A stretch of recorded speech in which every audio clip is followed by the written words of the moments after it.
Welcome, everybody, to the second panel for 810 Day 2021. My name is Lehari. I'm going to be one of your hosts today, and I am joined by... I'm Eljay.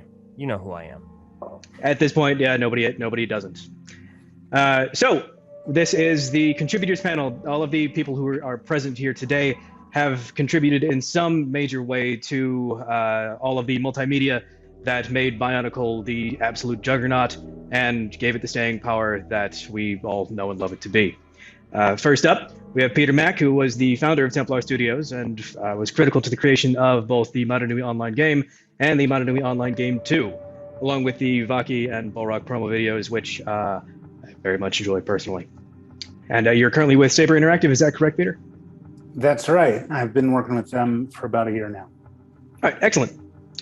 We also have the indemnable Kelly McKiernan, also known as Binkmeister, who was an administrator on BZ Power for an age and, well, was kind of the webmaster of Bionicle, to not overstate everything, for the majority of its run. It's wonderful to have you here.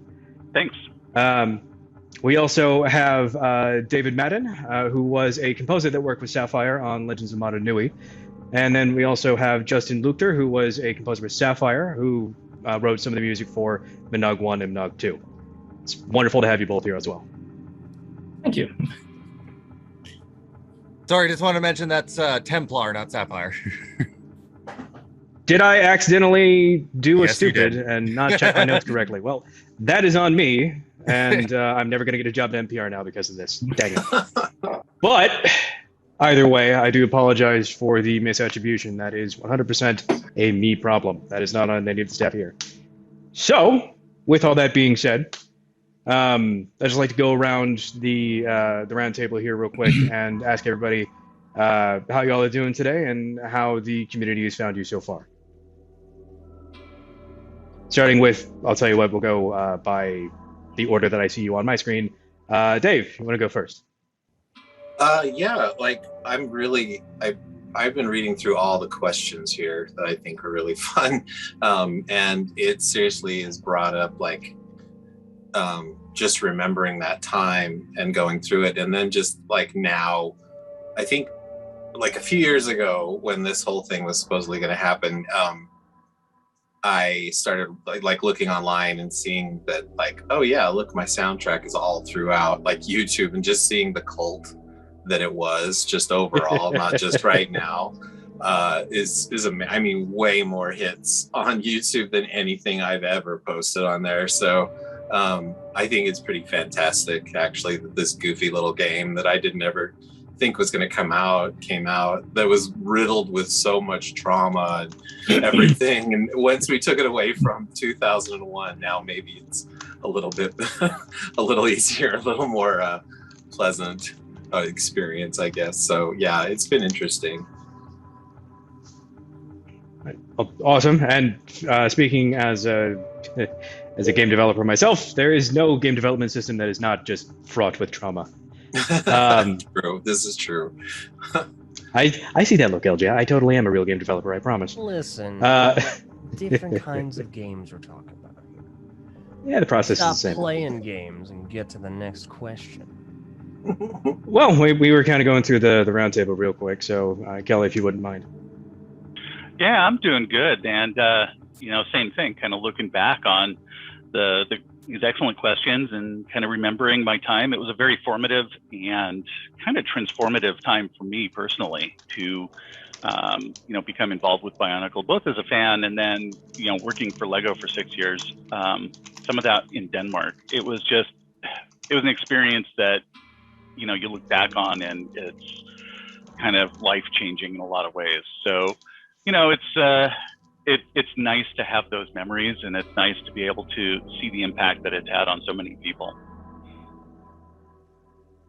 Thank you for that. Yeah, and that's it's awesome to kind of look back and sort of see the tree rings in the whole community. And you, of anybody, have been probably a part of it for the longest. But Justin, if you wouldn't mind. Well, the Bionicle game was one of my first gigs as a sound designer and a composer. I just hooked up with Templar not too long before, and it was just like the best time because the project, it just lent itself so so perfectly to just being creative and having fun. You know, it wasn't like a very rigid genre game. You know, I felt like, you know, it's like jungle and robots. It's like, how could you go wrong, you know? So, you know, that was an absolute blast. And then, you know, interacting with the fan community over the years, like Peter Mack would occasionally tell me like, oh, there, you know, there's some kid who wrote Templar and, you know, he wants to ask you something about music. That was years ago. And then, you know, over the years, you know, people have found me on SoundCloud, on Twitter, and, you know, they really sought me out to, like, you know, ask about the game. And it's really been just so gratifying to me that this funny little project that, you know, was really my first gig doing this has resonated so much with people. And, you know, they've really kind of stuck with it and liked it. And, you know, I feel like even though it was 20 years ago, it's kind of been like a constant in a way. Well, hopefully we're going to be giving some of those people who've been trying to write you over the last 20 years a platform to ask their questions. And it's awesome to have you here, and awesome to kind of get your perspective on the technical elements of all of this, and go forward from there. Great. And then lastly, Peter. Right. What was the question? I'm sorry. It's fine. So over the just asking how you're doing, and how the community has found you over the last 20 years, and how you've reacted to the thing that brought us all here today. It is an unexpected and sometimes felt undeserved, but it's honor, really. I mean, honestly, to know that there were people that got it, that understood what was going on with that thing. And for us, we never really had an opportunity to make a, you know, big budget Hollywood feature films or something like that, but we did what we could with what we had, and the fact that everyone involved was so dedicated to it, even though it was, you know, a little flash game at the beginning, really showed after all. And I think it's great to know that there was something that we did that resonated with people, and that they understood, and that they got it. And also, Justin, in response to what you said, I have another email for you I have to forward to you. Is someone starting a Bionicle death metal band, and they want to talk to you about it. Oh, that's interesting. I actually have a thing about, in one of the questions, I had a response about that kind of thing. Yeah, okay. Because I did have about a week ago, and yeah, I went on a holiday. Death metal, Bionicle. Okay, I'll be happy to talk. Thank you. Sure. If you could send that to us as well, at least to me, I'm very interested in that. I will certainly. Excellent. All right. Well, I appreciate you all giving us that insight. Being a part of the multimedia element that made Bionicle as big as it is, I want to make sure that there is nothing that goes unappreciated out of all the work that you guys have poured into everything, because it honestly is such a critical element of having made Bionicle what it is today. But with all of that being said, Eljay, would you like to answer or ask the first question of individuals on the panel? First question of what? You kind of got a little muffled there. What was that? Of individuals on the panel. Yeah, of course. So, obviously enough, we have a large range of eras, in a sense, that we're going to be discussing today, because a lot of you were a part of its very early development, persisted into the theme a little bit more, and then eventually we have some folks who were more part of the later years, but everyone's kind of been around since the start.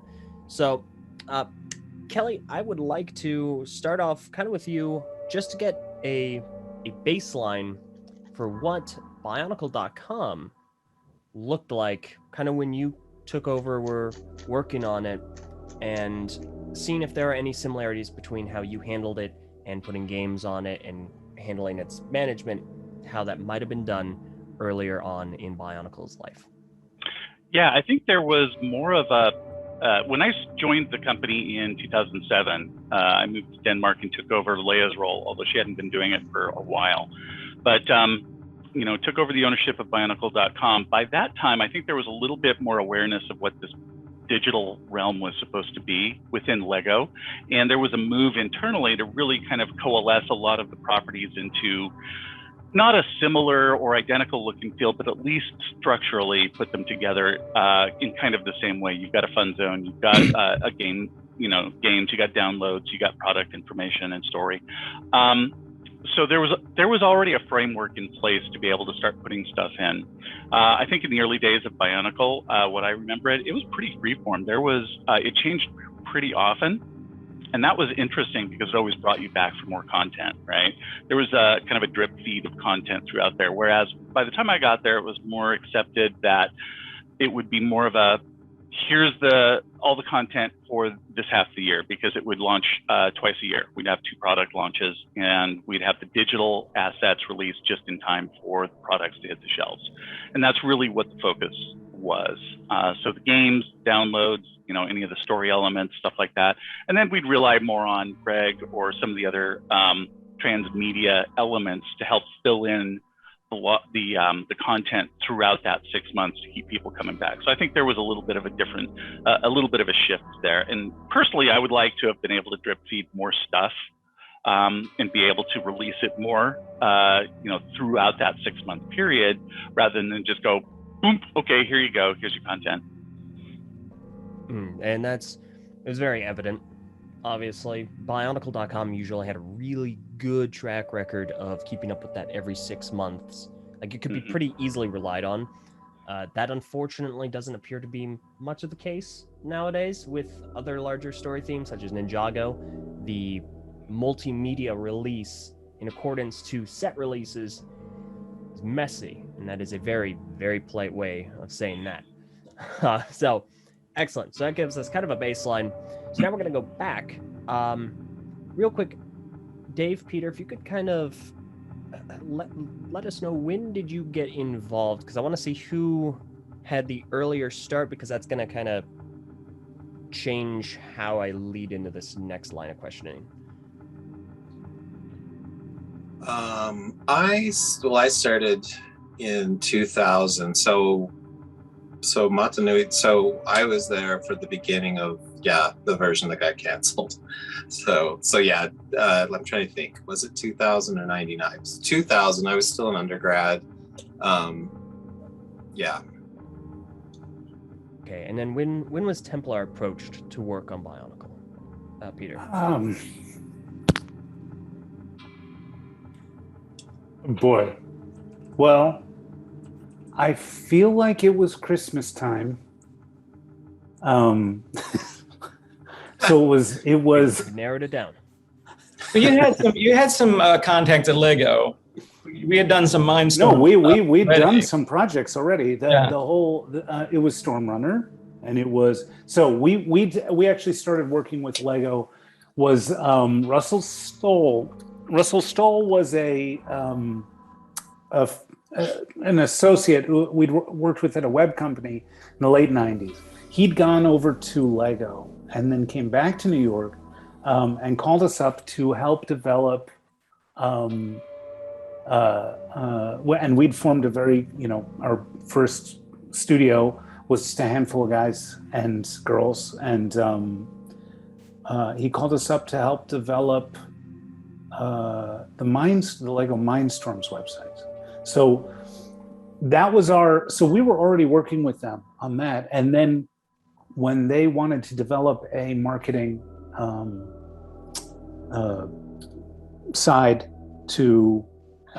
marketing side to Bionicle, they approached Russell and he called us. So that would have been after we had done websites and games, and our first game ever, which was in Java for Storm Runner and for Lego Mindstorms, and then it would have been So that I'm guessing it would be autumn '99, something like that. Would have been when we'd first heard about it and had started thinking and putting together some sketches and prototypes and concepts for what we would do with a website for Bionicle, for this property, which nobody really knew what it was, going forward. So that would have been, that would have been that. Uh-oh, looks like we lost Justin. Oh. Always technical problems. There you Oh, go. There we go. Welcome back. Does that sound right, Justin? I don't even know. That seems Dave, about right. Dave, Yeah. you were at Sapphire? I don't at think that it was time? 2000. I think Okay. it was 2001, like early 2001. Or like I'm late. sorry, you're right. It would be 2000 because, so if Sapphire was developing, and honestly, I think this is the first time I've spoken to anyone that was working at Sapphire in my life. You were mentioning it earlier, and I was waiting to I didn't know you were with them. Yeah. They were a mystery to us. We didn't know them at all. So if you were with Sapphire in 99, it would have been the fall of 99 when I got there, and I believe Lego was already being worked on. What about the Game Boy game? The Game Boy game, I worked on that as well, and that was probably in 2001, like the racing one. There was a racing one. There's and the that one when where I worked. Takua shows up for we used him. Yeah, that I don't know. I kind of left around November 2001-ish. Okay. And I mean, I was still kind of there working, but we weren't getting paid. So, right. Yeah. Between area. Yeah.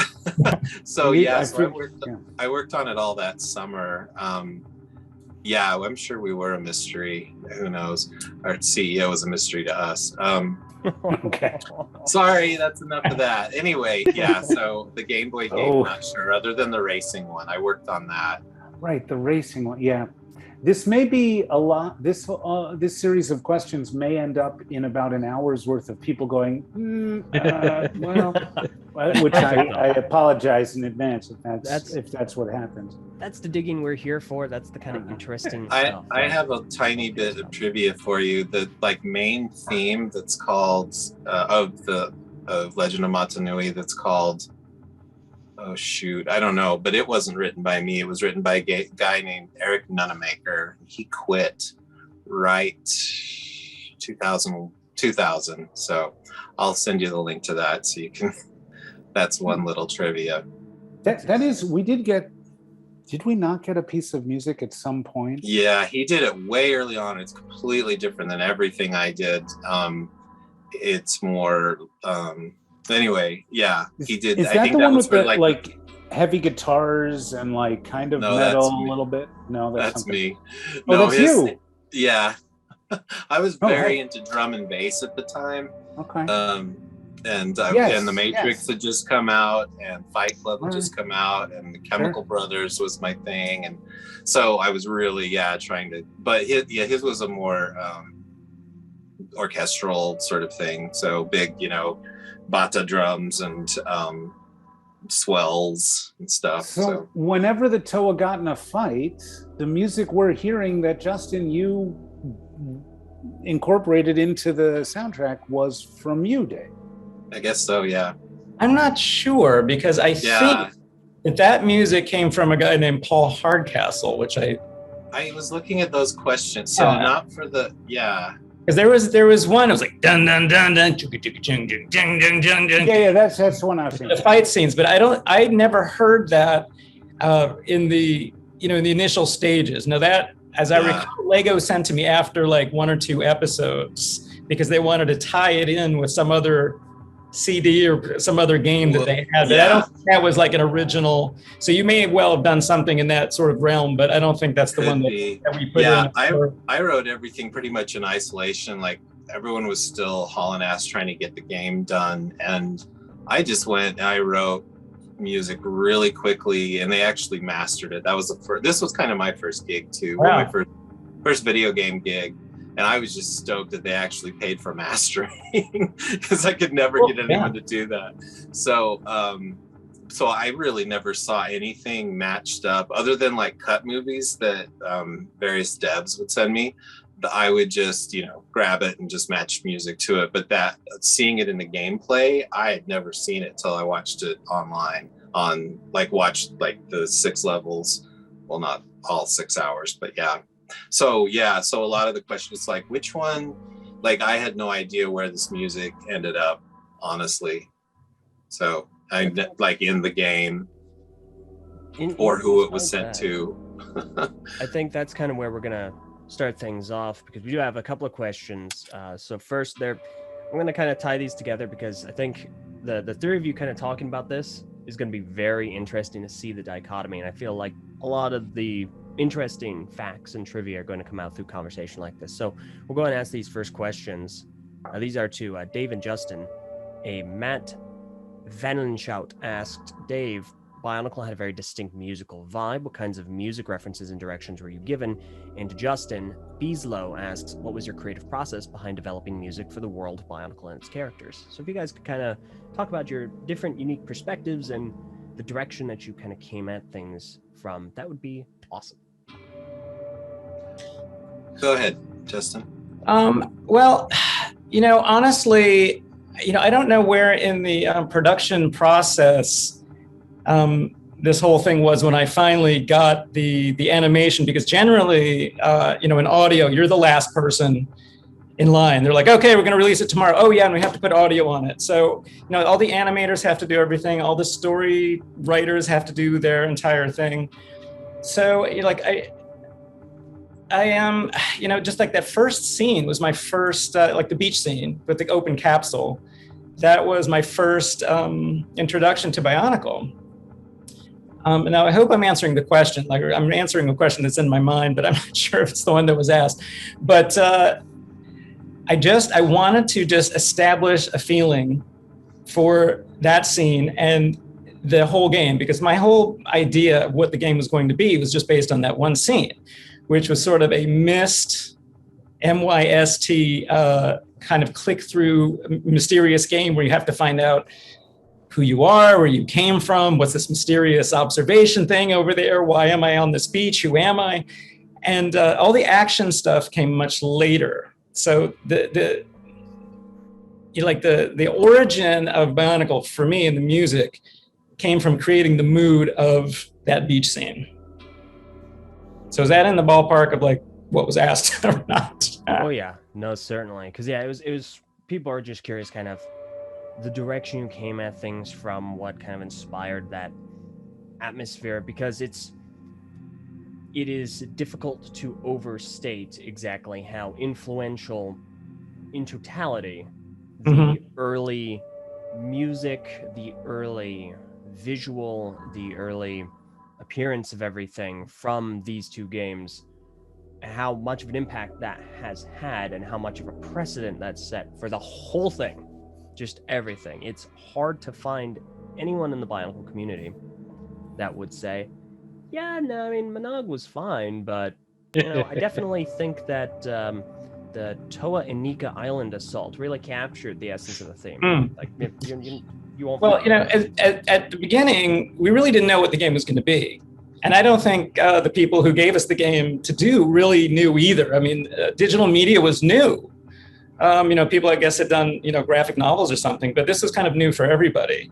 And I think as the game progressed, it turned more into an action figure enterprise. And there was fight scenes and things like that. It became very much more of an anime thing. But the whole beginning, the nascence of the project was really that beach scene. And I'm really glad it was too. I'm glad, there wasn't a big, melee in that first scene, or it would have totally changed the trajectory of the entire project, I think. Mm-hmm. That makes a lot of sense.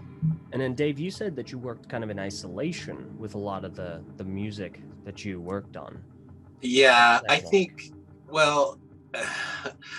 so. Isolation, the whole company was falling apart in 2001. And I think we'd been not received a check a couple times in that summer before. So it was went like this. September 5th is when September 5th, 2001, we were told you're not getting paid. And then September 11th happened. So it was quite the fall. But anyway, I would say isolation in that, yeah, for real. So I started the project. Okay, let me start over. I started at Sapphire supposedly as a data wrangler and a junior programmer / sound designer. I didn't know anything about programming. I thought I could, like they're like, here, no, you can figure it out. I had a friend who worked there and he got me the job. But and I was a composition, media music, whatever student. And so anyway, I got the job and I started working just on sound design, and they're like, it's good that you're good at sound design because your programming sucks. So I kind of took over I was just creating banks of sound design of jumps and clicks and, all these whirring sounds. And I had like my biggest sound source was these sample CDs that I got at Best Buy. It was called 10,000 Sound Effects.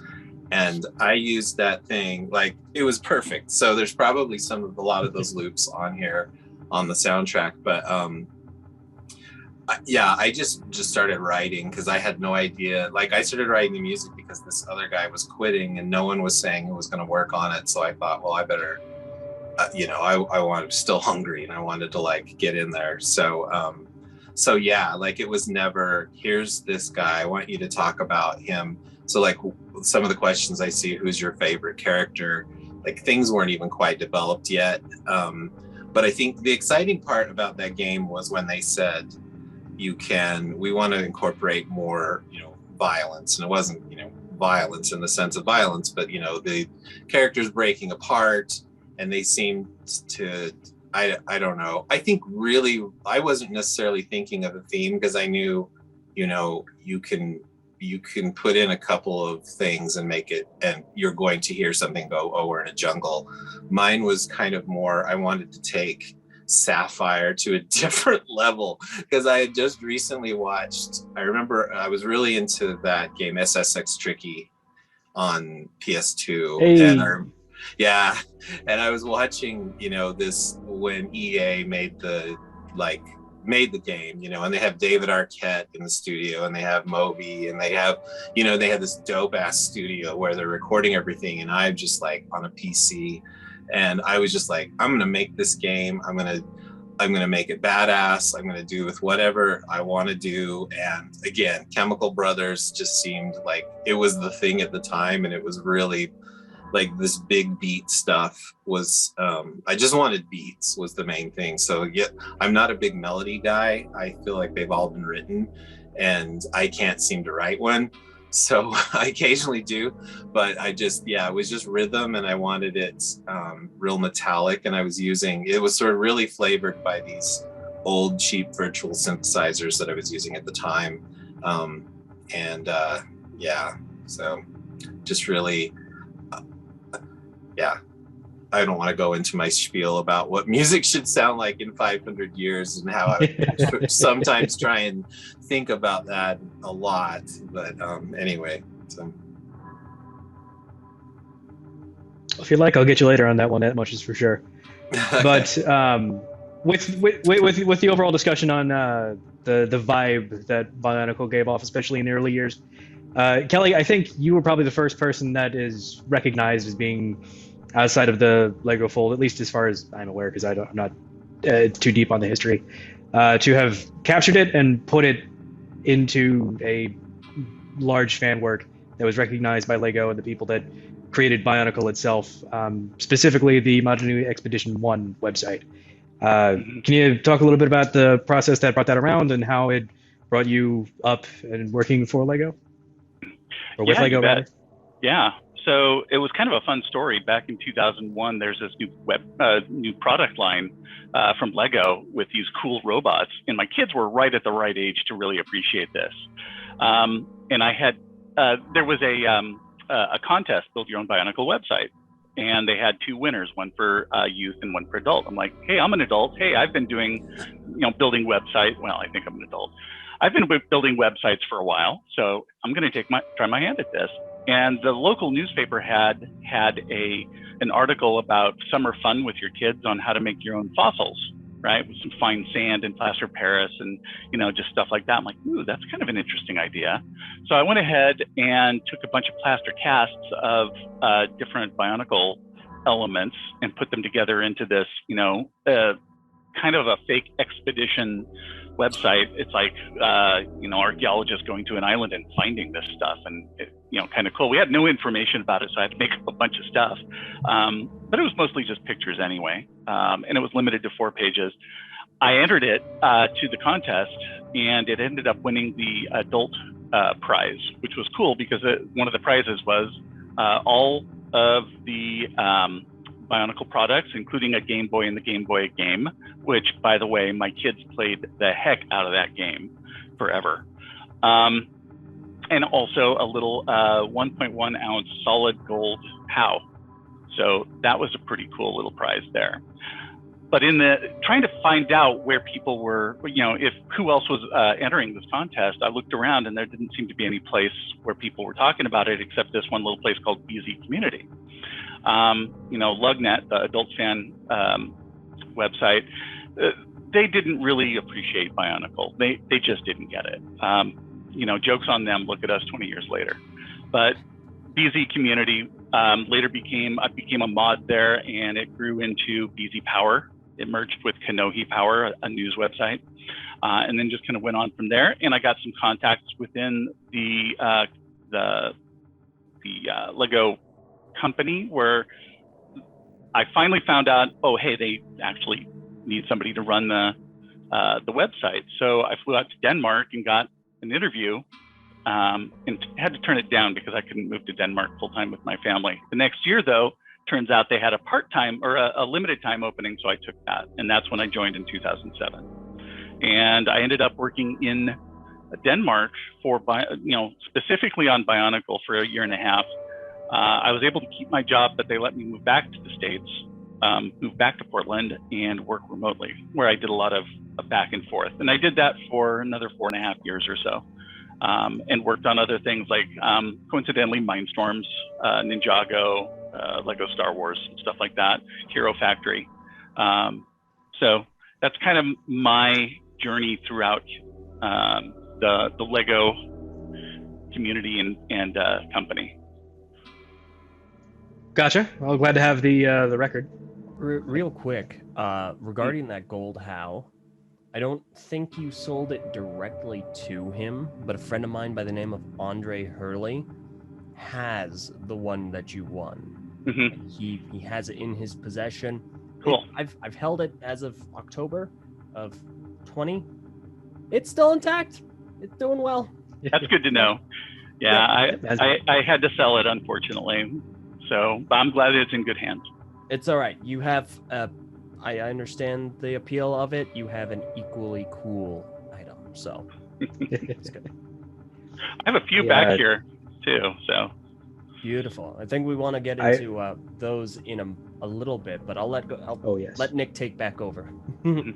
So, actually, this is on behalf of Swart, because of course he's going to ask this. And this is a quote from him, told me to ask it directly like this. Were you invited along with the PNLTC to Legoland for the Bionicle event? I was not. No, gotcha. There was a PNLTC event. That was a little bit before I joined PNLTC, and that was a huge thing that they loved doing, but that was just before I was part of that. Understandable. Okay. Gotcha. Ha! Swart, you were wrong. And I don't know what he was trying to go for there, but all right. Then if that is the case, we could pick your brain all day and all night about all the different prototypes and all the little ticky-tacky elements.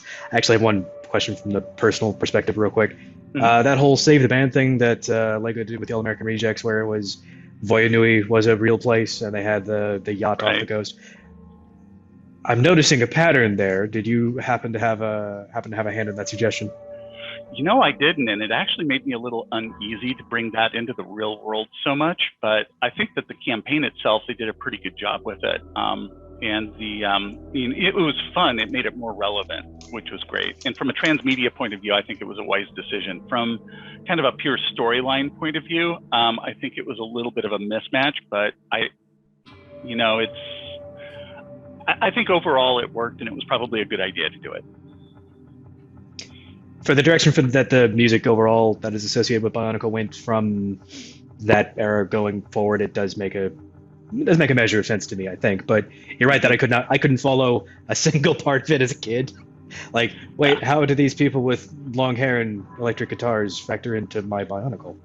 Yeah, there was a little bit of a disconnect there. Gotcha. Actually, and that also does, and I'm sorry, Peter, this is just one quick question I need to ask the musicians as well. If either of you had worked on Bionicle in 2004 and 2005 or even further on, where would you guys have taken the music direction? Well, you know, I don't know if most Bionicle fans know this, but I did not work on MNOG2. Basically, the budget got used up. As I understand it, as I recall it, the budget was used because it was such a huge undertaking to do all the programming that we wanted to do, that I ended up doing only the first 2 episodes of the second year. So my plan actually for that year, so this is not in 2004, 2005, but what my trajectory would have been had Templar stuck with it is I had this plan to like start with little musical themes for like each little village and each little thing. And as it got towards the end of the year to the big Coley game, which, was supposed to be like the big, like a big, soccer match kind of thing. Like all the teams were going to like have like a big medley and they're all going to interact together. And it was going to be like a big, music, coming together. So what I would have done after that, I don't know, I would have topped that had I been able to even pull that off. But, I would have definitely, kept it in the vein of like, robots and jungle and not wanted to veer, too far out of that. Like no rock, no metal guitars, no, that kind of thing. Didn't you Understandable. do some of the audio for the Metro Nui animations that Gord did after that? Do you remember those little? Yeah. Metro Nui. That was the whole techno punk city thing. Yeah. It was the So I'm really not sure what happened with Metro Nui that was in MNOG2. No. Oh, that's a separate thing. The year after Holly's Quest, they did all they had for us was a handful of animations, limited animation, just shorts that were highlighting each of the enemies in the new storyline for the following year. Oh. And they were done, and Gordon had done them in the style of a sort of Soviet propagandist. Do you remember those at all? That's not ringing a bell for me. No? All right. But it was very machinery and it was very industrial, sort of 1930s. This might look familiar to you at all. Yeah, there you go. They were. This was one of the subjects. I remember there was a fight, like a big fight against those guys in the first MNOG. No, I recognize that character, but really, nope. Never mind. But okay. I guess that what made that may not have been you. Besides editing it together, or could have been just Gord on his own. I remember the budget got completely blasted that year, so maybe you didn't even hear about it. I don't know. Yeah. Okay. Well, there's plenty of assets to go around. I mean, there's a lot of stuff to repurpose. So there was that. And then in case anybody, either during or after this conversation wants to watch them, Swart has posted a link in the Zoom chat. There they are. Right. Those are the ones. Yep. They were Flash, though. Yes. There are updated versions that the wonderful technical archivists that work in the model community have furnished and made to make sure that they do not die out. Amazing. Yep. And then Dave, what about you as far as going past 2002, 2003? What direction would you have gone? Because I'm seeing one trajectory here. I get the distinct feeling you've got a different one. I'm super interested to hear what it might be. I pretty much left the industry right around then. This will tie into it. And I've gone back a couple of times. Last time was probably 2015. My friend works for Riot and is a lead designer on League of Legends, and did some work with them. But it's hard to say, because in 2002 is when I went back to grad school and kind of devoted myself to whatever you want to say, the avant-garde and John Cage and contact microphones and recording poles out in the desert, and really more. However, I will say that the beats would have gotten bigger. The bass drum, it would have been all according to how my mixing style was developing. But yeah, it's hard to say. Like, I was thinking of all the music that was relevant at the time, and it is hard to say, because again, yeah, like what I said about imagine music in 500 years. It's the same thing with like what you said with the metal and my problem with movies like Transformers. There's a lot of problems, but like, when suddenly like something from 10,000 light years away like does an air guitar riff, it's like, and that shit's in all these games, and so I think like that was I wanted to get all the corniness out of stuff. But again, I'm also not a 7-year-old who wants the corniness, or maybe wants the corniness.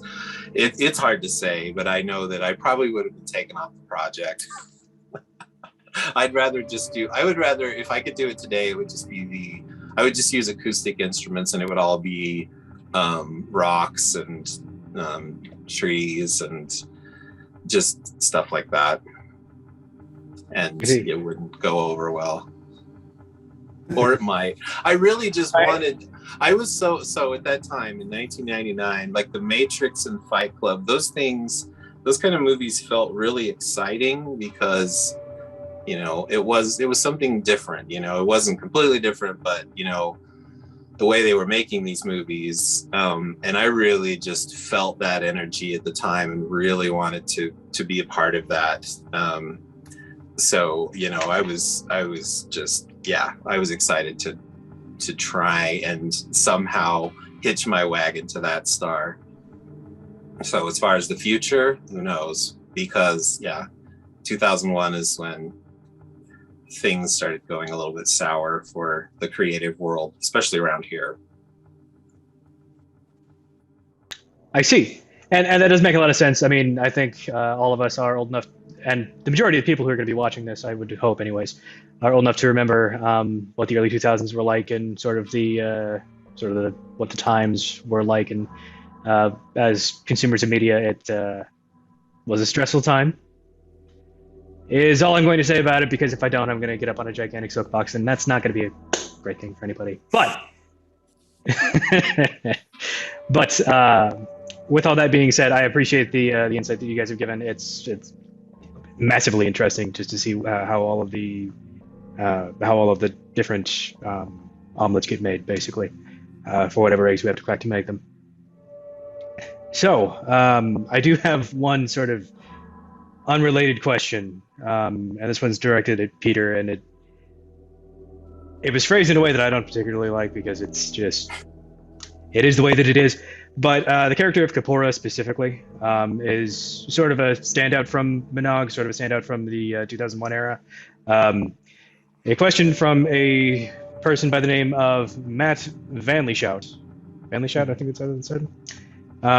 Asks, where did the idea of Kapora farting fire come from, as well as his strange practice of traveling long distances by moving very slowly? Because that last part is the part that's stumped the rest of us for a good 20 years. Swinnerton. That's got to be Alistair or someone at Scriptonite, I think was the name of the contractor that they used to develop the script for Bionicle B4, it was called, which was basically the history and the backstory for the whole thing. So they developed a Bible for it in England, in the UK. It was a UK-based script doctoring team, like you'd find in Hollywood or whatever. And I guess Lego UK maybe brought them in. I have no idea. I mean, I shook hands with a handful of these people once in my life 20 years ago in Europe somewhere, and that's all I can tell you. And because they were introduced to us, but I never, again, like with Sapphire, I don't know if it was Divide and Conquer was Lego strategy, but we never had a word. I didn't talk with those guys at all. All we had was the Bible from them and our producers. And I remember reading that passage on Kapura. They had sketched out editorially some ideas for characters, all these little characters that were running around, secondary characters, backup characters, the right hands, the left hands, and each one had notes. And Kapura's notes were, he farts fire, and I swear to God, and it said, and he's practicing to master the art of going fast or traveling quickly by moving very slowly. That was it. One sentence. I was so hoping for the actual answer to this one. I love that. I'm sorry, that was it. That's all it said. No, it's fine. We have a lead. I mean, these guys were surfers. I'm pretty sure the Scriptonite guys were surfers. I think Alistair said at one point or another that he really liked the Pacific Islands. Mm-hmm. So I'm guessing there was pot involved. I don't know. But it was one of the strangest things I've ever read. And that's all it said. And no one had said anything else about it. And it certainly could have been just let slip through the cracks. But for some reason, we didn't let it slide. We did that. We took that one line and we actually had him do those things. I always thought that Gordon Klimas just did that because he thought it was funny, and that was like his sensibility. Well, he did think it was funny, but we all thought it was funny, but no one else did. No one noticed it or had any thoughts on it or could give us any explanation as to why it was there. It was simultaneously mystical and evocative and mysterious and also kind of high. So I was like, all right, that's what we got. That's what we're working with. So yeah. Sapphire put in an Easter egg of someone peeing on a Lego logo, like at the very, like, you know, this was October 2001. I don't see that getting approved. Yeah, and then Bungie stole it from you. This was the employee version that they just hurried, did a build and like pressed it to a CD, and I don't know where mine is, but yeah, it was that was thrown because it was when it was like, it's canceled, we're done, we're totally canceled. Yeah, makes sense. So we stopped working on it, and they just people finished what they could for resume stuff. Like I grabbed the like end scene animation and scored that and a bunch of other things. But yeah, so that doesn't sound like an Easter egg, but there's some stuff that who knows where it came from. This was very clearly delineated in the, I mean, I'm sorry, I don't know if you were looking for a more, something that justifies what that was about or why, but I think it was a wonderful, wonderful part of the deck that we received of the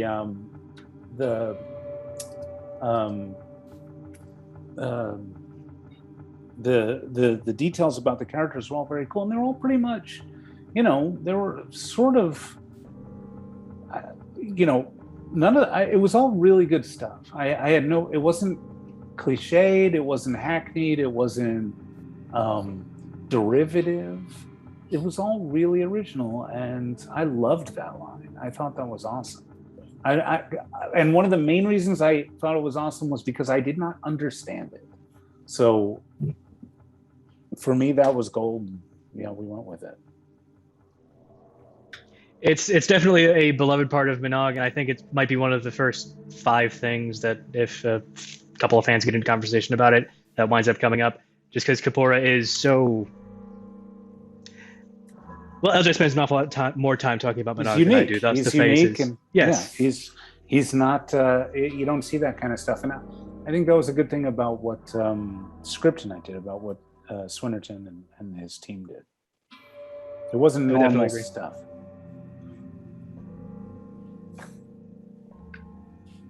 Eljay, you had something? Yeah, so this is kind of getting a little more into the what ended up becoming Manog. So this is a question actually for Peter that comes from the letter U and a great deal of numbers I'm not going to rattle off. So they asked this. Manog was not originally intended to be the grand finale of 2001, but instead a side story until Legend of Matanui was unfortunately canceled, and your team was asked to complete the story, bringing Takua to witness the events of the final Makuta fight. What kind of pressure was on your team to get Manog out as a satisfying finale to Bionicle's first year, and do you believe that the enduring popularity of the game 20 years later is proof you succeeded?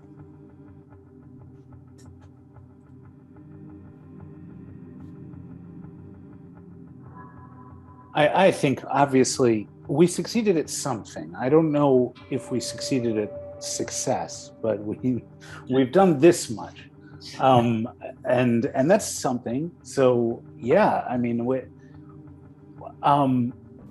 we were in such a bubble, like we really were, and we had our producers that we worked with, which was Leia and Russ, and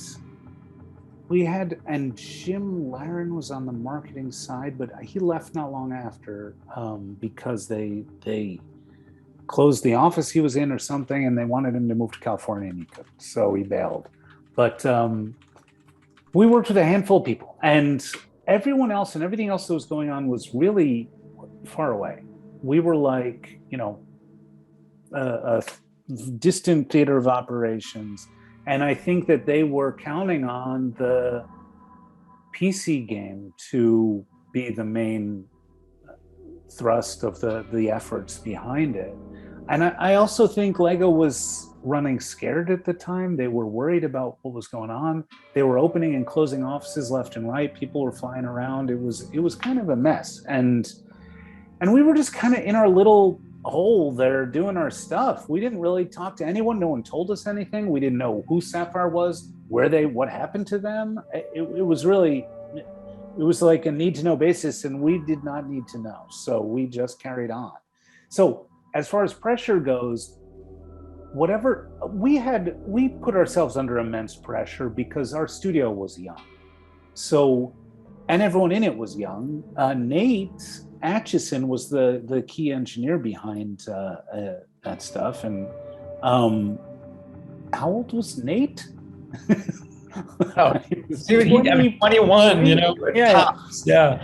So we were under a lot of pressure to perform because we were young too. So we didn't think, we figured we were indestructible, and no matter what happens, everything was going to be awesome.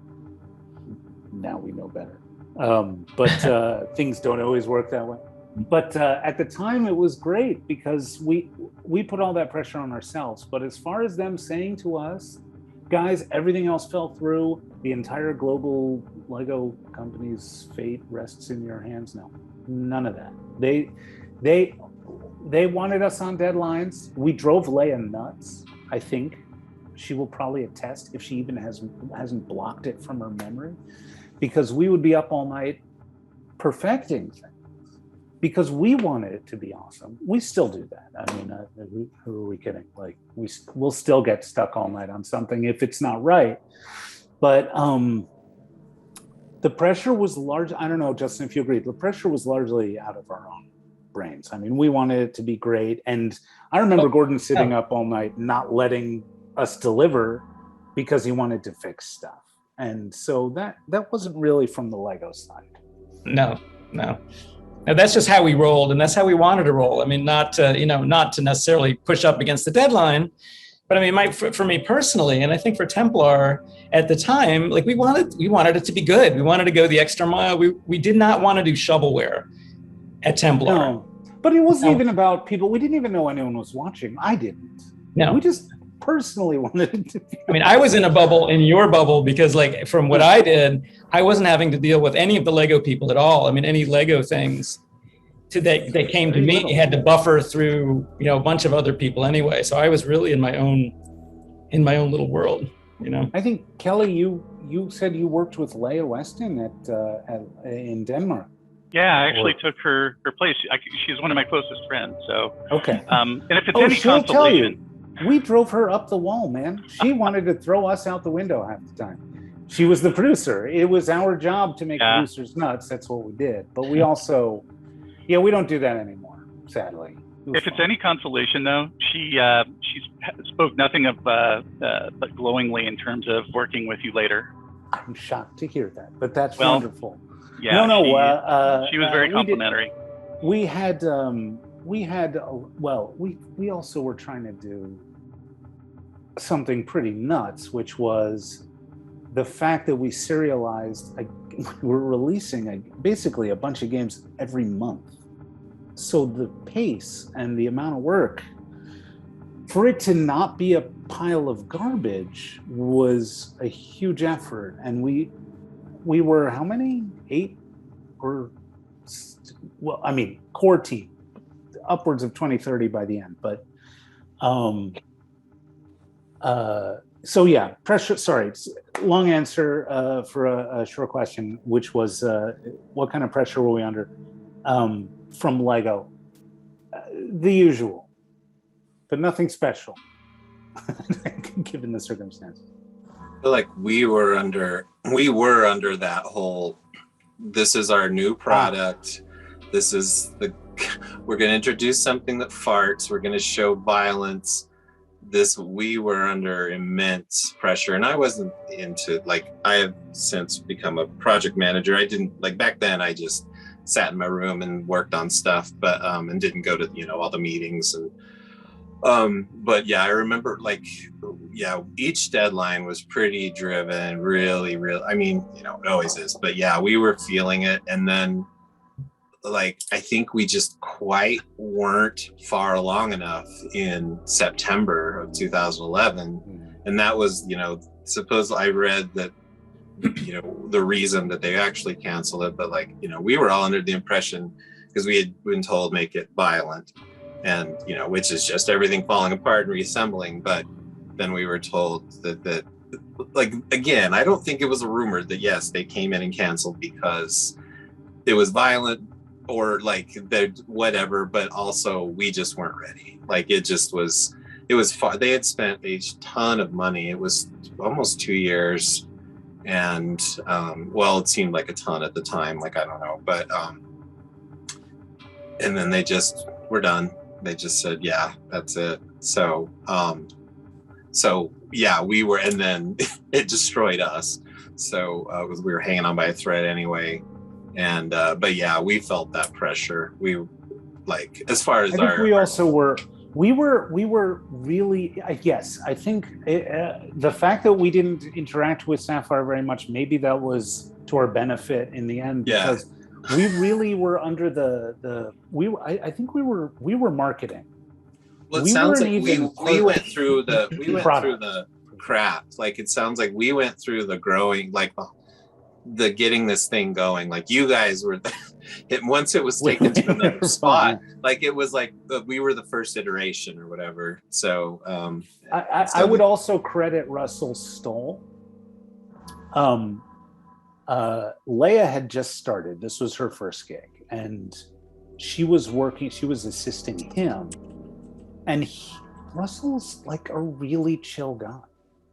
So I mean, I guess any developer dreams of this, but we had a producer who would come and be like, you know what, it's cool. And not in a way just to make you feel good about it. But I don't know, Justin, if you remember, Russ is a very even guy. Very even killed, yeah. Yeah. It was good to have him at the helm, because he just, you felt like you were in good hands, Yeah, and he was older and he was more, so he's and I think he knew about what was going on with, I have great respect for him. And he as a producer, he was a little older than us, not by much, but he just had a pretty non-panicked approach to things. So, yeah, whatever was the threat of that pressure and those kinds of things, he knew what was going on with Sapphire, I suppose, but he didn't bring it down on us. We would definitely get encouraged to deliver things, but it wasn't that heavy. And also, I don't think they were spending that much money on us, and probably the fact that what we were doing was not product. It was not product. Nobody was buying what we were making. True. And so it also was live. It could be taken down and put up. We could take it away from people as quickly as we.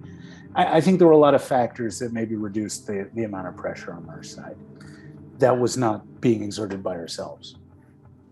So related to the being able to take things down, pull it up and all that, both for the work that you did and Kelly, actually primarily for the work that you wound up doing, at least as far as publicly available archives of old Bionicle.com stuff. I've spoken to some of the best archivists in the fandom at this point. They don't have an awful. There are some key things for them that they think are missing. Do you know if there is the ability to find any old archived versions of Bionicle.com that maybe aren't circulating widely? The only thing that I can say is probably not. Really, the focus was getting things out and live and making sure it supported the product launch. And there was a lot less of an emphasis on being able to archive it and keep it. That's what BionicleStory.com was hopefully meant to be and didn't actually live up to it. But, I think the short answer is, as a group of everything, no, there's no real official archive that I know of. I kept some stuff while I was there, but it was all proprietary, so I don't have it anymore. And I don't know of anybody that would have it. Understandable. And Swart has given me the green light on this one. Could you, pretty please, with sugar on top, show the world Beard Chrome? Beard Chrome, sure. All right. So, little backstory on this one. I worked directly with the marketing team for several years and got to be friends with a lot of the designers. And they would do what's called sketch models, right? We're going to try out a few things, go out, think outside the box. What are we going to do? What new wow factor can we come up with? So they'll just put things together and hack and slash and chop and glue and do everything that makes a Lego purist shudder and come up with some cool stuff. But one of the ones that they came up with that was just so far outside the realm of, oh, wow, was just a figure that had some facial hair, right? So we're going to go ahead and show this guy here. Yes. Right? So, yeah. That's so cool. He's got bat wings and that is kind of beautifully horrifying. Isn't it? That's a good description, I would have to say. So when I moved back to the U.S., they knew I coveted some of these things. They had just kept them on shelves and stuff. So with the understanding I would never sell them, that I could go ahead and have a few of them. So that's one of them. And I've got a few other mementos, but other things like a fully chromed Borak. Whoa. Right? So that one's pretty cool, and he does unfold, and he's even got his Krata in there. So. Oh, that's awesome. Yeah. So sorry, I can't quite see. Yeah, they would do just sketches of this. And this one, he actually works. He's all, he's all chromed out. But yeah, it's cost prohibitive on this stuff. Understandable. I actually just picked up some chrome spray paint that I was planning on doing some unholy things with a little bit later. What was the Krana in there, just for curiosity, because I couldn't see very well with the stream quality. I have completely forgotten what each one is, so I don't know if you can see. That's easy. Well, we can now make it out. That is according to Swart Nuvaki Yo. Okay. I'm impressed that you still remember that. I remember most of the math names, but stuff like that, yeah, no. Well, when you have Za with an X and Za with a Z, like, you were asking for it, honestly. But I'm not going to get too deep into that.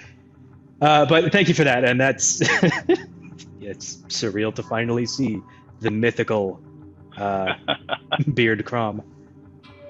And that that that in my aura was mind. super cool.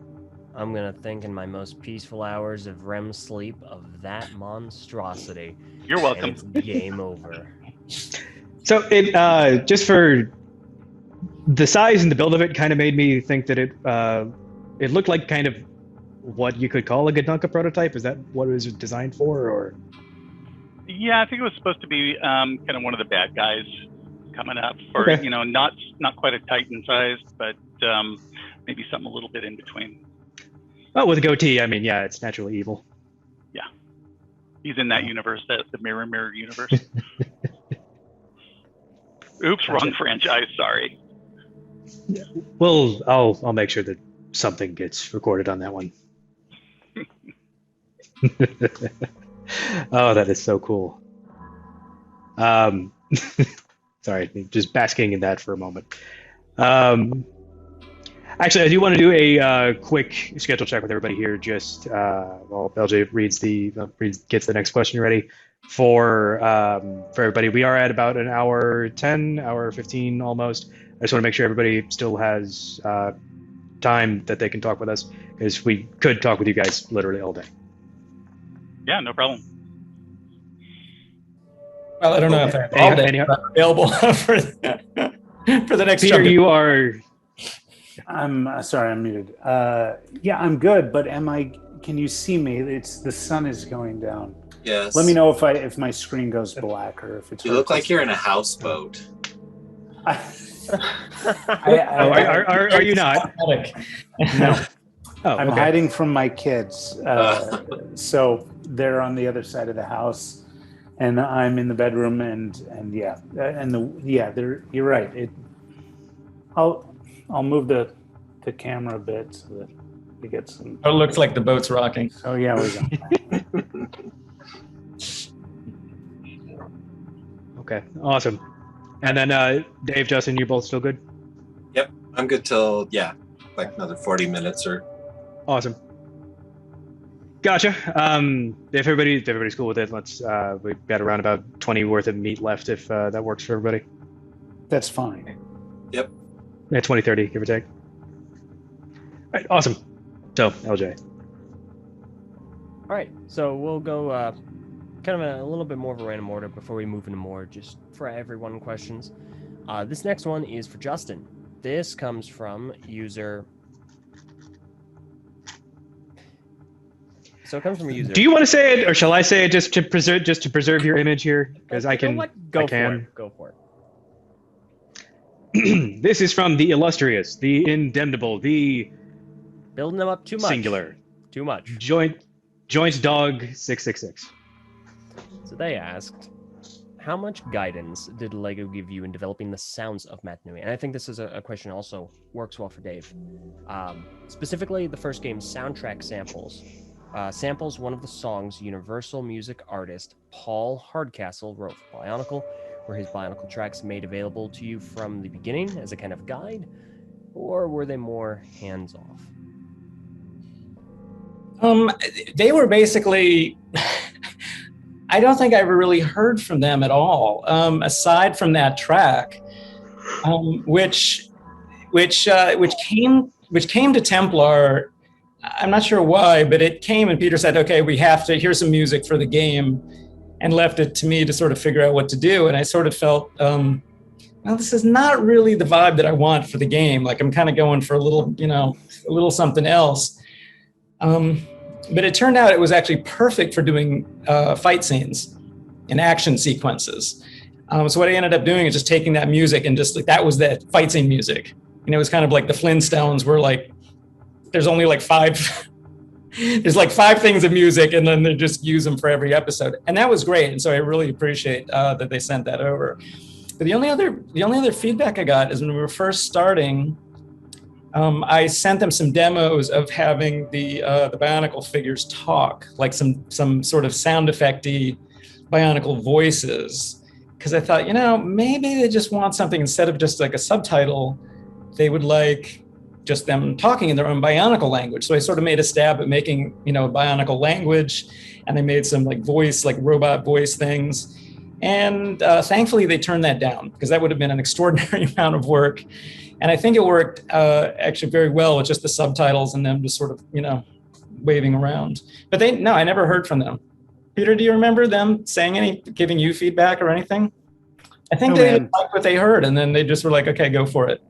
We were like, I don't know, the International Space Station. Like we were doing our thing, or maybe they tried and we ignored them. I don't remember. But no, they would send a handful of. They just, it was not to anyone's fault or that they should have done otherwise. I think everyone was doing everything they could, but it had to start somewhere, and people had ideas here and people had ideas there, like any creative process. And there was advance, and there was there was the product team, and there was all these kinds of cooks in the kitchen doing their thing, getting done what they could, but Scriptonite and I think it was fine, but yeah, the resources at the beginning were very limited. Now, I think if they did not like what we were doing, if we were like on some kind of wrong track, we would have heard from them. That's probably a good sign, because if you don't hear from them, that's always a good sign. That's right. No news is good news. Completely. Yeah, I have no idea if anyone ever heard anything that I did. I'm assuming so at some point, but well, that was another thing. What was something we could another thing we could never get from Lego? Music. No, Legos. Yeah. Okay. So we had to fight too. This is true. And nail to get our hands on these things.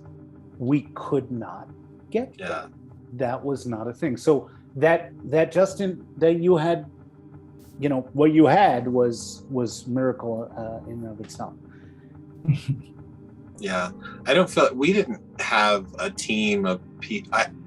I don't think we were confident enough to go through and deliver news to everyone throughout the team of this is how the game's progressing. I don't know. I don't remember any decent infrastructure, but again, yeah. And I think it's funny, the Paul Hardcastle did this. That is definitely a sign of 2000, 2001, where, that round of superstar DJs that came out of the 90s, now you have the other ones, but there was definitely, just thinking back also, when asked about what was your influence, there was game Frequency that came out, and it was kind of one of those the first jumping tracks where you're a music game, and that music was super fast and super hard to play and all these things, and I just had a vision of I'm gonna be like EA, the studio that I saw that was doing all these games. I was like, we just need to be at a better level, but no one ever. I never got any, other than the first time one of our producers was like, here you go, do some music, and I played a little bit, and they're like, oh no, and it's like the typical producer director where 3 months later then you slip that back in when they have the film, and they're like, oh yeah, that totally makes sense. But yeah, that's why I say worked in isolation, because I was just like, I'm gonna be on this game.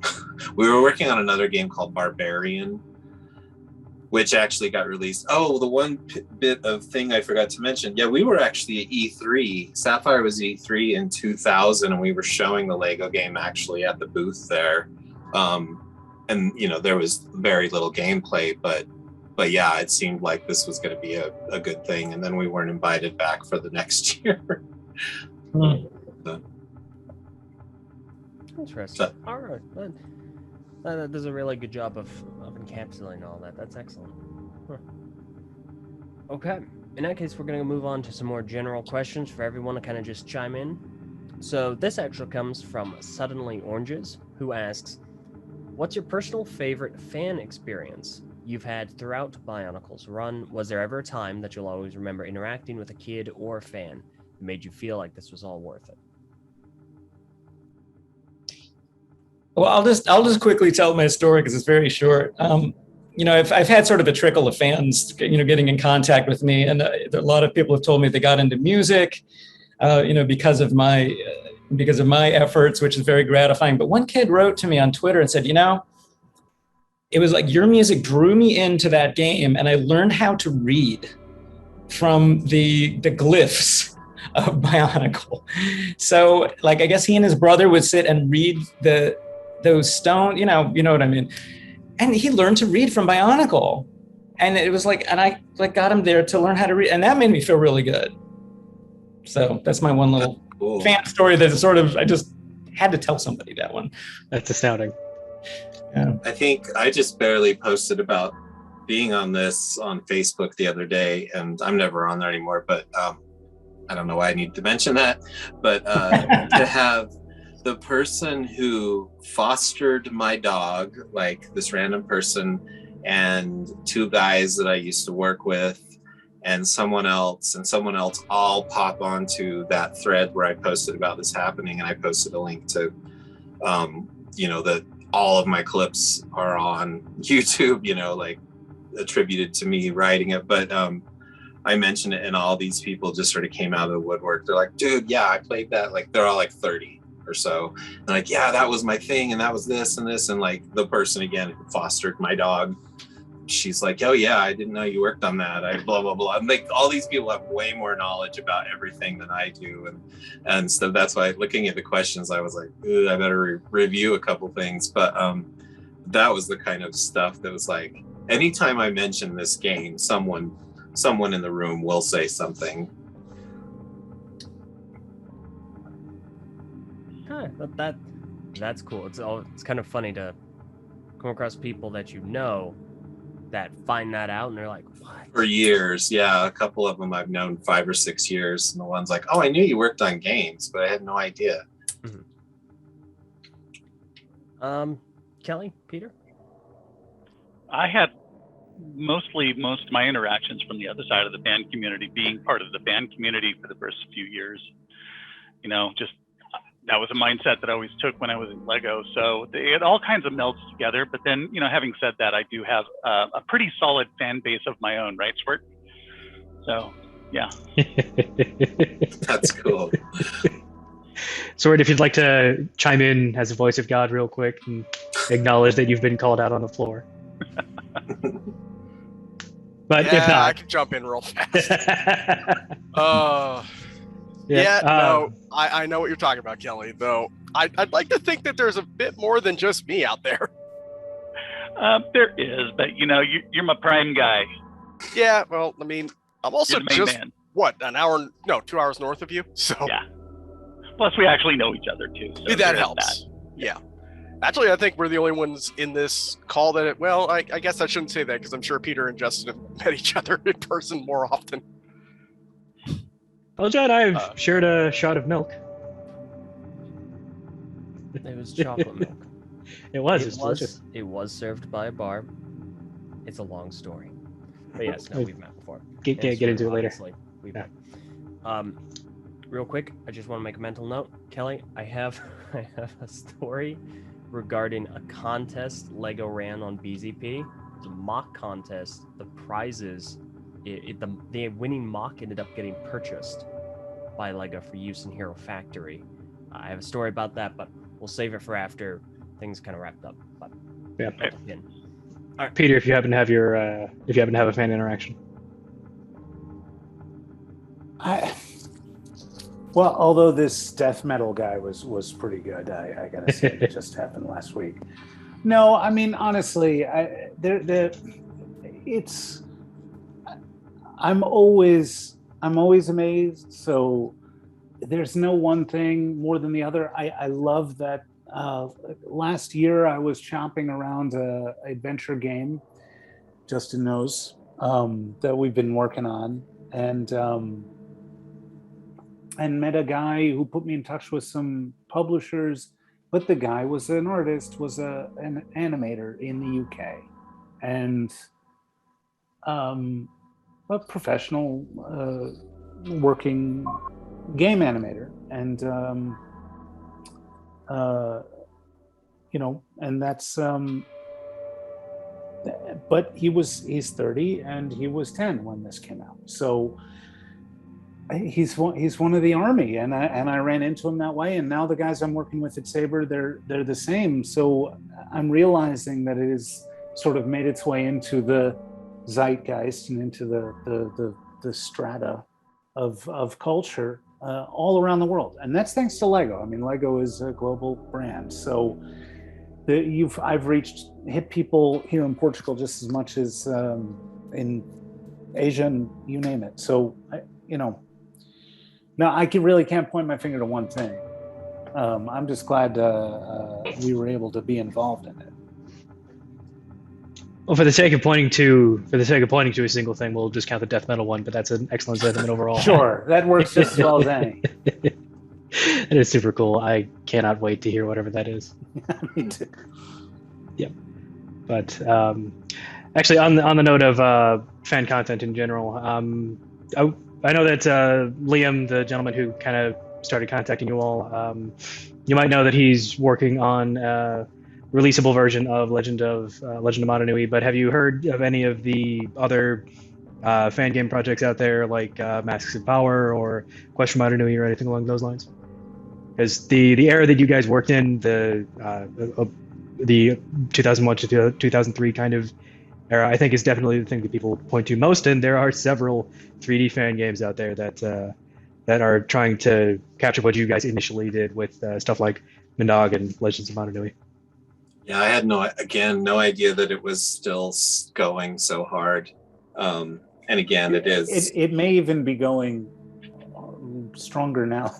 Yeah, because of this media, these efforts. Yeah, for sure. And having a physical figure, yeah, Lego knows what they're doing. I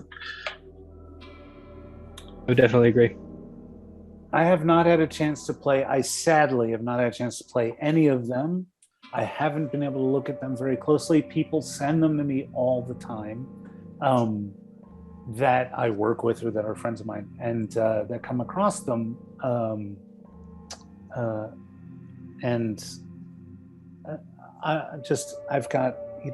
haven't been able to play anything ever anymore since the kids. Yeah, I feel that. It's just impossible. I can't do it. Well, that's with me with music. It's like, what have you listened to lately? And I'm like, I'm working on stuff. I envy my painter friends who can listen to music and paint, but I guess they can't paint. I don't know. It sucks. It sucks. Yeah. It's just the time. Yeah. It's also professionally critical. I mean, it's important to know what's going on in it. For sure. I'll get to it. But I'm aware of all of them, played as much as I've played any other video game, which is 0. Understandable. And sad. Yeah. No, I mean, like the last 2 years, it's who has Justin knows we would be 99, 2000. I mean, half the reason we put that studio together was so that we could play video games all night with each other, and we don't have that anymore. So that's how it is. It's simpler times. Yeah. Very much agreed. Kelly, are you aware of any of the stuff that the fandom's brewing up? I feel like you're probably a little bit closer to it just by dint of what you do.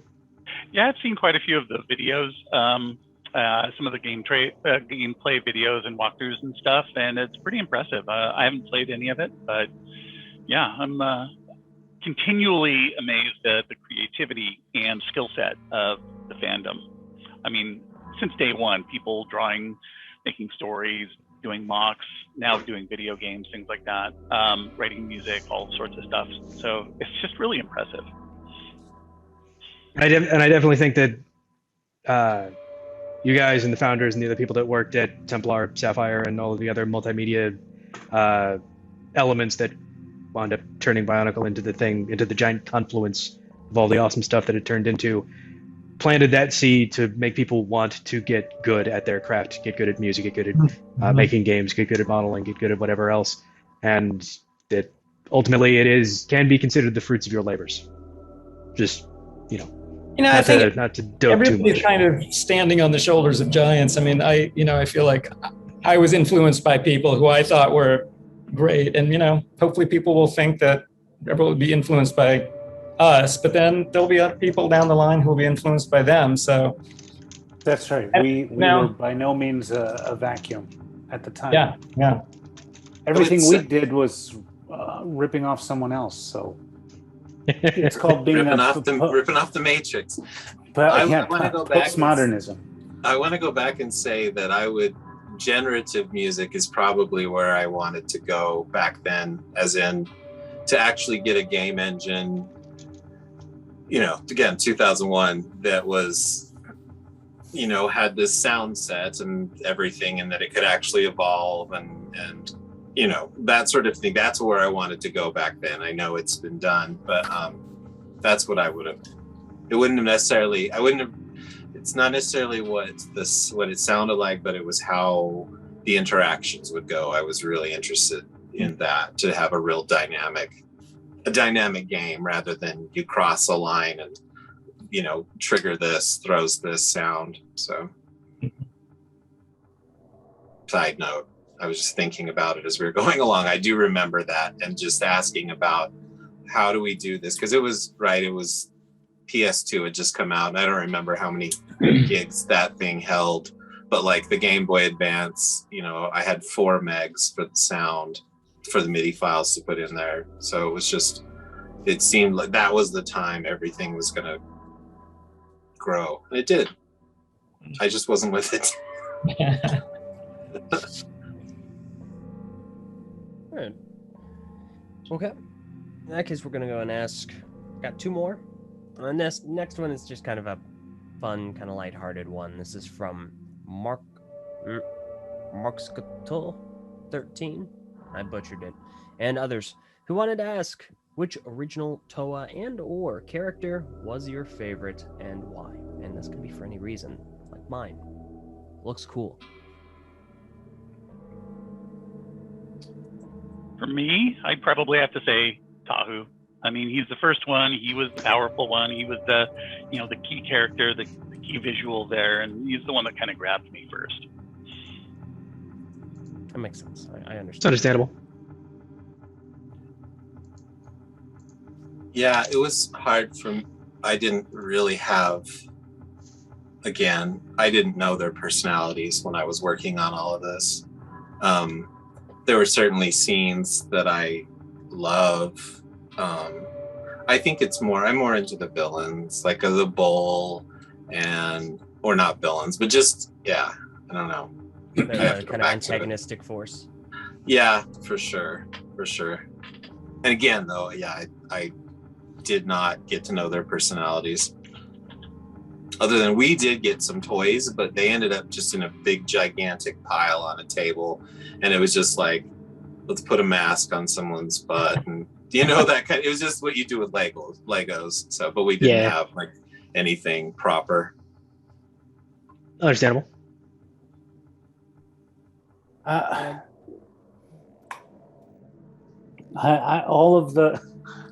liked all the Matoran in our little fellowship. I mean,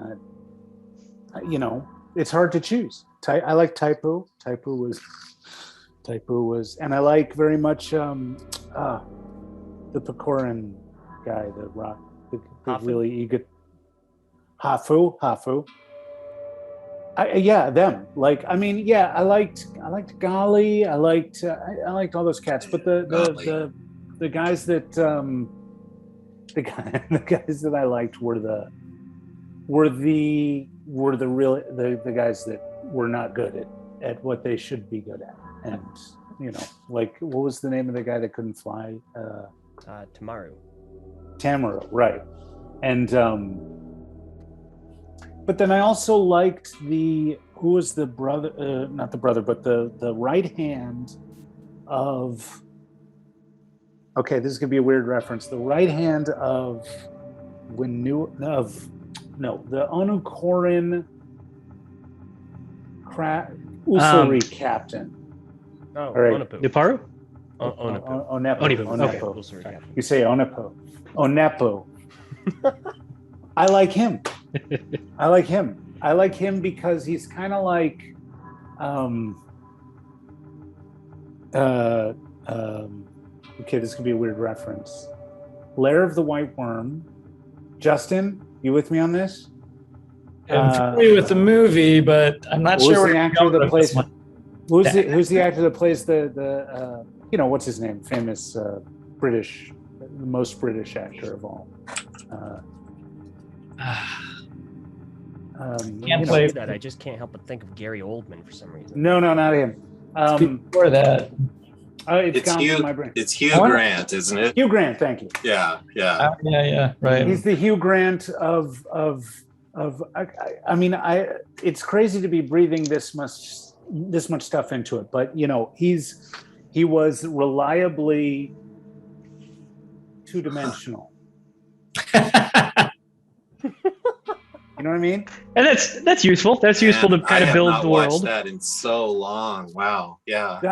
Honestly, that just came to me because I'm. So really, sort of the supporting characters, then, like the life of the supporting characters. Yeah, I mean, not so much like the heroes and the big guys, but no, because we couldn't do anything with that.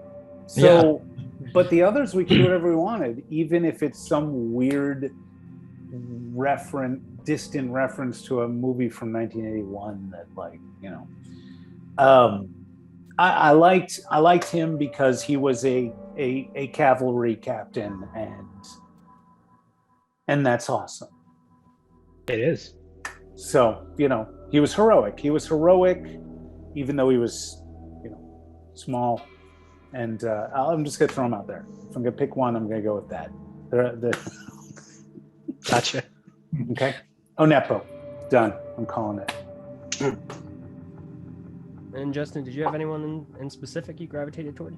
I didn't really have anyone specific. I was sort of partial to Tahu, because he was kind of like my first love in the game, but I just I let them all wash over me. Like, I never got so into the canon and like who did what and like the deep storylines. I was really more concerned with like the overview. So to this day, I don't really have a favorite. I don't really know all their individual stories.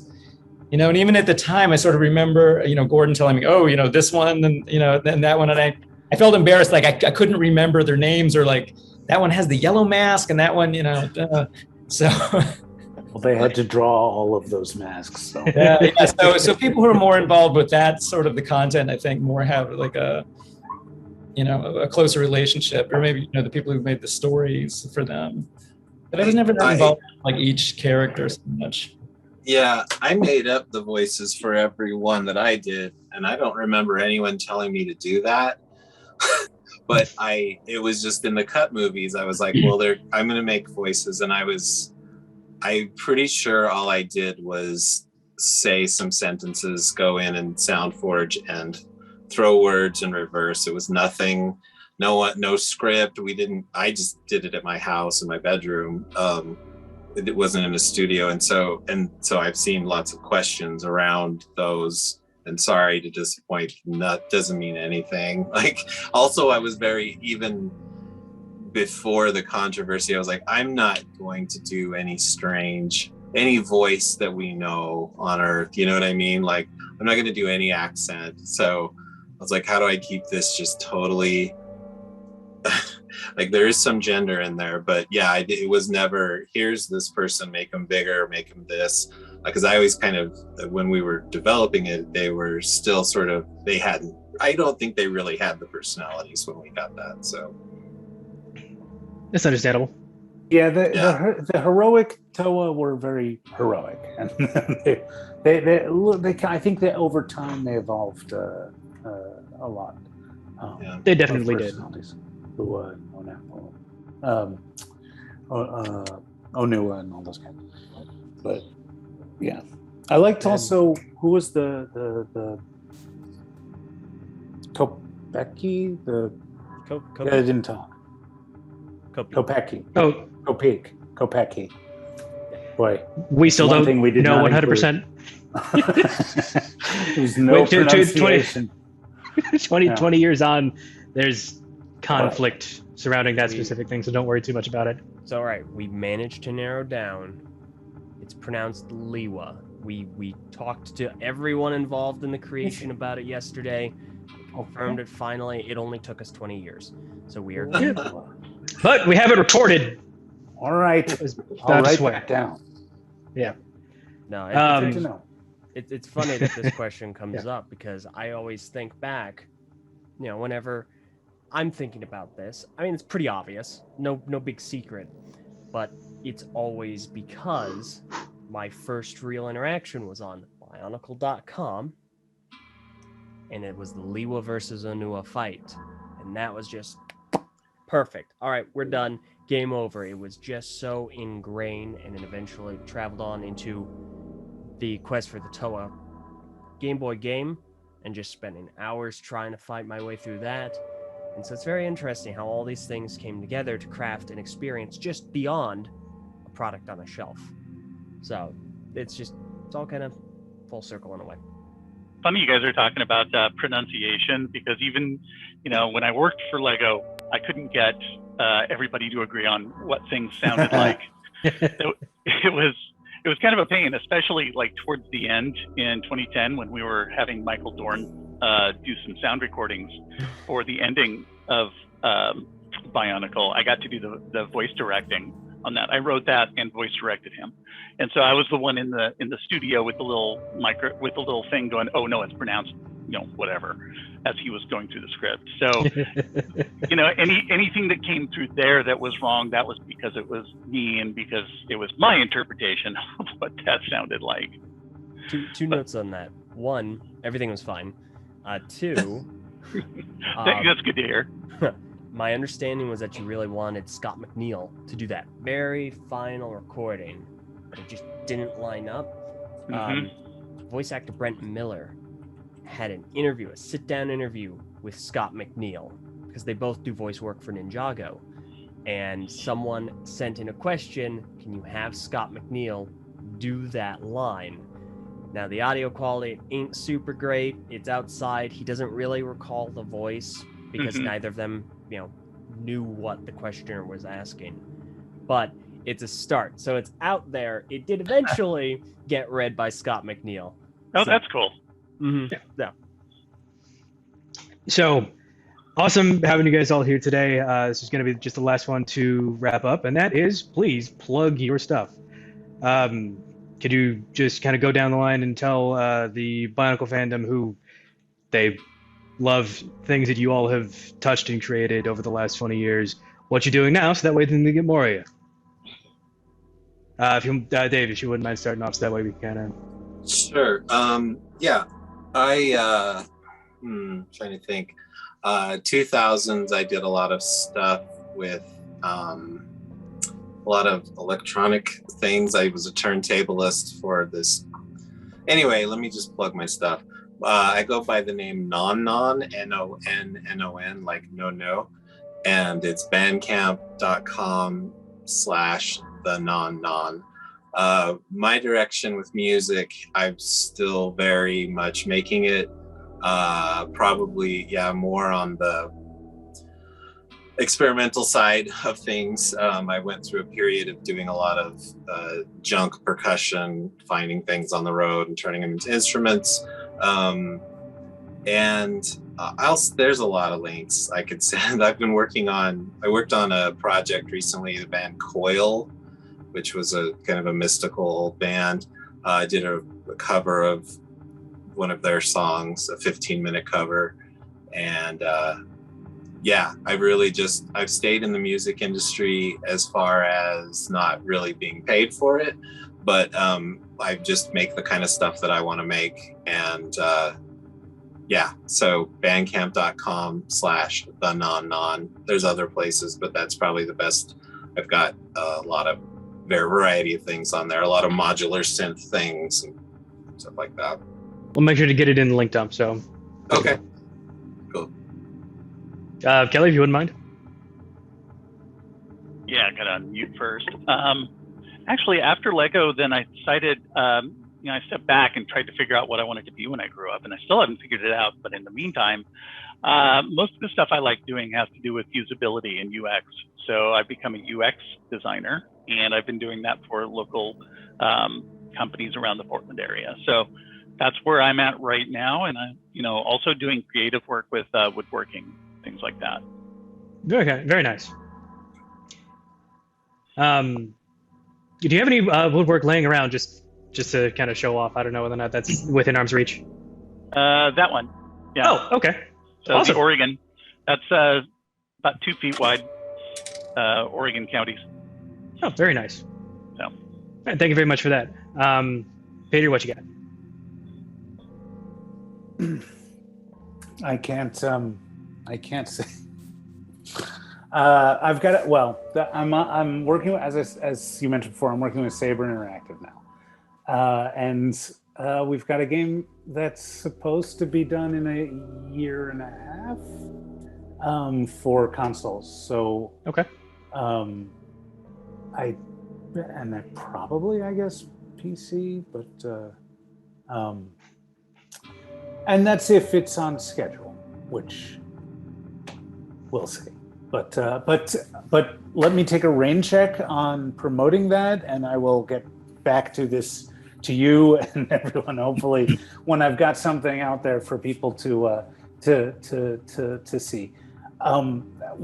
Justin and I had a shot at something with Apple about a year and a half ago. It fell through, but which was our own gig, which would have been a Templar game, but which I'm still in love with, and was just looking at the other day. Right, Justin? Still, something should be done with that game because it's honestly. Well, I'm just seeing, yes, and it's a story for another day, but it's true. It's a story for another day. And there will be. It will be. We'll see to it. It's too good not to. So I got nothing for you guys on that front personally. But give me a year and a half, and we'll talk again. Actually, well, we do these annually, so we'll be sure to check back with you in 2023. So sounds good. And Justin, what about you? Well, people ask me, is there going to be another Bionicle soundtrack in the works? Like, is there any, are the old files there? Do they still exist? And really, for the most part, the answer is no. But people are, by popular demand, basically, the short story is I'm working on a reimagined soundtrack for of the MNOG original series. So I'm hoping that can come out maybe late fall, early winter. And by the time this airs, I should have a promo up for it. And if people are interested in that, they can go to my website. I don't really have a thing for it right this second, but it's controlcentral.info is my website. And if somebody wants to just reach out with a DM on Twitter, my handle's on my my Zoom screen. It's at Renegade, WAV Wave, Renegade Wave. So, understood, and we'll make sure to have, again, all of that in the appropriate link up. And I consider this a guess, but a confident one, that most of the people consuming this would be very interested in that demo. Hope so. Yeah.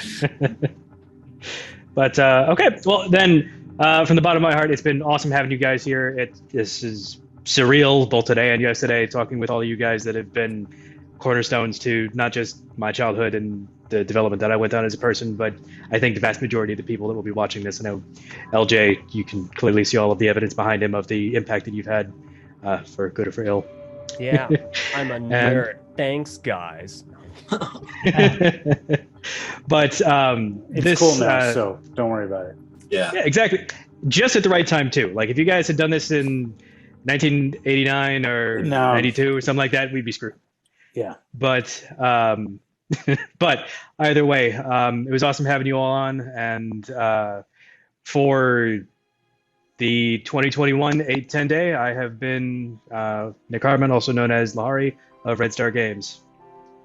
I'm Eljay, and from, obviously, again, all of us here with Bionicle Day, and from I speak English, I promise, a lot of the users who wanted to thank all of you for creating and curating all of the lore, the overall themes, and everything that we got to consume from Bionicle over the course of your careers. Thank you so much. Thank you, guys. Pleasure was ours. Appreciate it. Yeah, thank you. Yeah, really fun. And so it was, as it is. Matoran into Toa Toa into Turaga, Turaga into legend, remembering deeds past, and bringing hope to the future.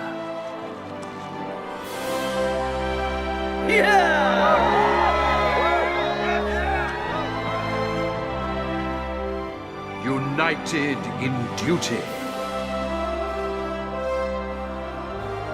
bound in destiny. This is the way of the Bionicle.